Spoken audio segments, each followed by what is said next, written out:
Vocês se lembram da última teleaula? Nela, nós estudamos a interpretação e a leitura de desenho de conjuntos mecânicos. Bom, hoje a gente vai aprofundar esses conhecimentos. Na teleaula de hoje, nós vamos acompanhar a montagem das partes de uma máquina ou dispositivo, além de falar também da legenda, que é formada pelo rótulo e pela lista de materiais. E aí, tudo pronto? Então, atenção, porque a nossa teleaula já está começando.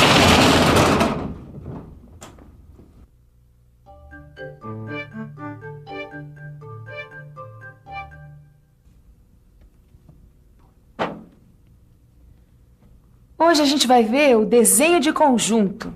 É isso mesmo. O desenho de conjunto é o desenho da máquina, dispositivo ou estrutura metálica, com suas partes montadas. E partes montadas significa que as peças são representadas na mesma posição que ocupam no conjunto mecânico. Para entender melhor os desenhos para execução de conjunto mecânico, o primeiro conjunto que a gente vai ver é esse grampo fixo aqui, olha, que eu estou desenhando. O grampo fixo é uma ferramenta utilizada para fixar peças temporariamente. As peças a serem fixadas ficam neste espaço. Ele pode ser reduzido ou ampliado, de acordo com o movimento rotativo deste manípulo, que aciona o parafuso e o encosto móvel. Quando este espaço é reduzido, ele fixa a peça e, quando aumenta, solta a peça. Normalmente, Caio, o desenho de conjunto é representado em vista ortográfica. Repare que cada peça que compõe o conjunto é identificada por um numeral. E pelo visto esse numeral tem que ser bem grande, para facilitar a leitura, tá certo? Certíssimo. Aliás, a numeração das peças segue o sentido horário, para simplificar a leitura. E para não deixar nenhuma dúvida, os numerais são ligados a cada peça por linhas de chamada. Linhas de chamada?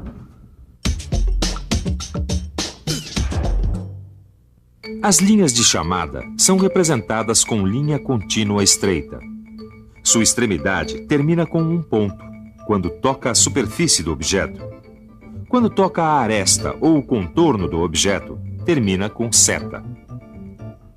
Só tem uma coisa que eu ainda não entendi direito, Edgar. Qual é a vantagem das peças serem desenhadas da mesma maneira como elas devem ser montadas no conjunto? Põe a caçola pra funcionar, meu. Já sei. É que assim é mais fácil de perceber a relação entre as peças e desse jeito deduzir o funcionamento de cada uma delas. Sabe, Nilza, geralmente o desenho do conjunto em vistas ortográficas, ele não parece cotado, mas quando o desenho do conjunto for utilizado por uma montagem, as cotas básicas podem ser indicadas. Isso pode ser muito bom no caso de uma peça desconhecida para a pessoa que vai montá-la. Exatamente. Por exemplo, para que todo mundo saiba como que esse conjunto pode ser montado, a gente ainda pode usar a perspectiva isométrica. Perspectiva isométrica é a perspectiva em que as medidas são iguais às medidas do conjunto desenhado. Isso pode ser feito usando a escala, conforme é feito em mapas geográficos. De qualquer modo, uma perspectiva como esta representa o conjunto montado. Agora, uma outra maneira de representar o conjunto é através do desenho de perspectiva não montada. As peças são desenhadas separadas, mas ainda assim permanece clara a relação que elas mantêm entre si. Esse tipo de representação também é chamado de perspectiva explodida. Você guardou bem o nome? Mas atenção, raramente os desenhos em perspectiva são utilizados para fornecer informações para a construção de peças. É verdade, viu? O uso da perspectiva é mais comum nas revistas e nos catálogos técnicos. Por isso, é melhor você aprender a interpretar os desenhos para execução de conjuntos mecânicos em projeção ortográfica, que é a forma de representação empregada nas indústrias. Bom, se essa é a forma de representação empregada pelas indústrias, eu acho melhor começar a interpretar os desenhos de execução desse grampo fixo. Já que é assim, que tal começar pela interpretação da legenda? Por mim, tudo bem. Então vamos para o desenho. Repare no conjunto do grampo fixo desenhado nessa folha de papel normalizada. No desenho para execução, a legenda é muito importante. Ela fornece informações indispensáveis para a execução do conjunto mecânico. A legenda é constituída de duas partes, um rótulo e a lista de peças. Bom, então quer dizer que o jeitão da legenda e o número de informações que ela contém vai ser sempre do mesmo jeito? Não, Caio. A disposição e o número de informações pode variar de caso para caso. Mas e no nosso caso, hein, Edgar? Como é que a nossa fábrica de kart vai fazer? Bom, geralmente são as empresas que criam suas próprias legendas de acordo com suas necessidades, né? Bom, eu acho que nós vamos ter que fazer o mesmo. Lembrando que apenas o cumprimento da legenda que é normalizado. Olha aqui, ó, Nilson. Esta aqui é a legenda criada para o nosso curso. Ah, é fácil interpretar a legenda do desenho de conjunto. É só ler as informações que estão no rótulo e na lista. Só que para facilitar a leitura do rótulo e da lista de peças, é melhor analisar um depois do outro. Para não fazer confusão, vamos falar primeiro do rótulo. As informações mais importantes contidas no rótulo são o nome do conjunto mecânico, o tipo de desenho. A indicação do tipo de desenho é sempre feita entre parênteses. E ainda essas informações: a escala, o símbolo indicativo de diedro e a unidade de medida. No rótulo de desenho de montagem, também podem ser encontradas outras informações. Deixa eu aproveitar para falar. No rótulo, ainda pode ser encontrado o número do desenho, olha, que é o correspondente ao lugar que ele deve ocupar no arquivo. O nome da instituição ou a empresa responsável pelo desenho, que vai aqui. A assinatura dos responsáveis pelo desenho, além da data da sua execução. Ô, Ananias, como tem informação no rótulo, hein? Tem muita coisa. E o rótulo é tão importante quanto a lista de peças, que é a outra metade da legenda, que vai nos fornecer informações fundamentais para a execução da peça. Repare aqui na lista de peças. Ela informa a quantidade de peças que formam o conjunto, a identificação numeral de cada peça, a denominação de cada peça, a quantidade de cada peça no conjunto, os materiais usados na fabricação das peças e, finalmente, as dimensões dos materiais de cada peça. É coisa que não acaba mais, hein, Ananias? Graças a todas essas coisas, a gente pode fazer uma boa interpretação da lista de peças do grampo fixo. E saber sua execução. Bom, pelo que eu entendi, o grampo fixo é composto de 5 peças, tô certa? Certíssima! Vamos ver quais são elas? Corpo, encosto móvel, parafuso, manípulo e cabeça. Bom, a lista de peças está dizendo que para a montagem do grampo fixo são necessárias 2 cabeças e uma unidade de cada uma das outras peças. A lista de peças nos diz também que todas as peças são fabricadas com aço ABNT 1010 a 1020, que é padronizado. Os 2 primeiros algarismos dos numerais 1010 e 1020 indicam o material a ser usado. Neste caso, é o aço carbono. E por que são diferentes os 2 últimos algarismos dos numerais 1010 e 1020? Porque eles indicam a porcentagem de carbono existente no aço. Ó. Neste caso do grampo fixo, né? A porcentagem de carbono pode variar entre 0,10% e 0,20%. É que todas as peças de grampo fixo são fabricadas com o mesmo tipo de aço, né? Mas as seções e as medidas do material de fabricação são variáveis. Veja aqui os símbolos que indicam as variações das seções. Olha só as indicações das seções. Repare que a seção do aço do corpo é retangular. E as seções dos aços, do parafuso, do manípulo e das cabeças, são circulares. Esse símbolo aqui indica que o material de fabricação é chapa.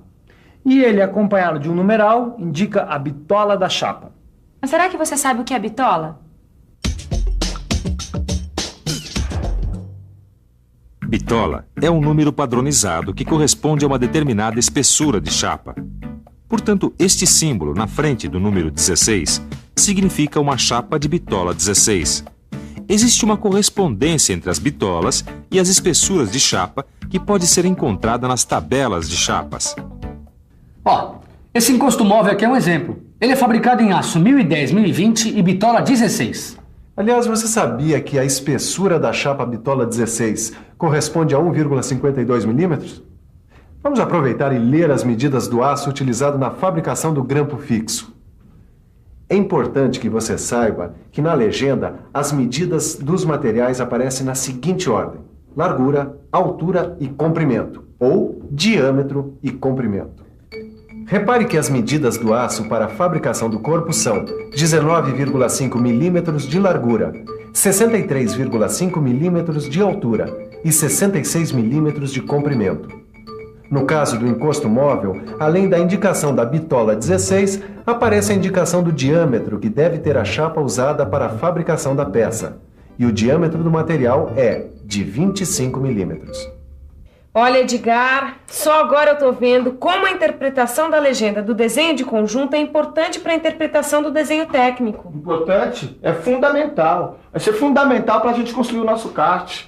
Imagina só, todas as peças num tamanho correto, montadas umas nas outras. Nossa, vai ser um carro maravilhoso. Bom, eu acho até melhor a gente dar uma olhada aqui no desenho do conjunto do grampo fixo para ver que mais informações a gente pode tirar dele, viu? Você tem razão, Edgar. Dá para ver que o corpo é a principal peça do conjunto, que no corpo está montado o parafuso, que no parafuso estão montados o encosto móvel e o manípulo, e que em cada extremidade do manípulo está montada uma cabeça. E para você fixar bem o que aprendeu hoje, vamos conferir a nossa revisão. E atenção, se liga aí que é hora da revisão. Na teleaula de hoje, você acompanhou em detalhes o desenho de conjunto de um grampo fixo. Lembrou o que são linhas de chamadas. Viu que, geralmente, em catálogos, a peça pode ser representada em perspectiva isométrica, ou ainda em perspectiva explodida. Finalmente, você aprendeu a interpretar a legenda do desenho técnico, que se divide em rótulo e lista de materiais. Bom, a nossa teleaula já está chegando ao fim. Mas você já sabe, né? Para aprender, precisa praticar.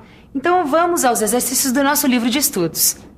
E se você não quer que escape nada dessa teleaula que você acabou de aprender, o melhor mesmo é treinar bastante a interpretação dos desenhos técnicos. É assim, na próxima teleaula, você já vai estar por dentro do que nós vamos falar. Até a próxima.